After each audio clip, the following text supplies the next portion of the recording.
আমি তখন তেলেঙ্গানায় আছি, অন্ত কিছু পুজো দেখা যায় বলে আমি আসলাম ত্রিপুরাতে। পুজোটা নিশ্চয়ই মিস করি আমি, কারণ আমি ত্রিপুরার ছেলে।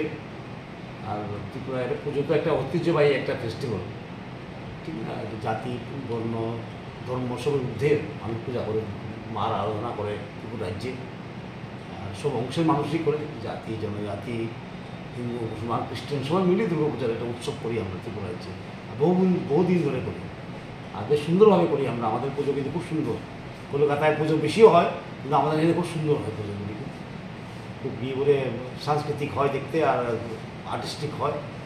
এবং আমি তেলেঙ্গানার লোক থেকেও বলেছি আমি, খুব সুন্দর হয়। এবং এই পূজাটা আমি শুভেচ্ছা জানাই সবকে।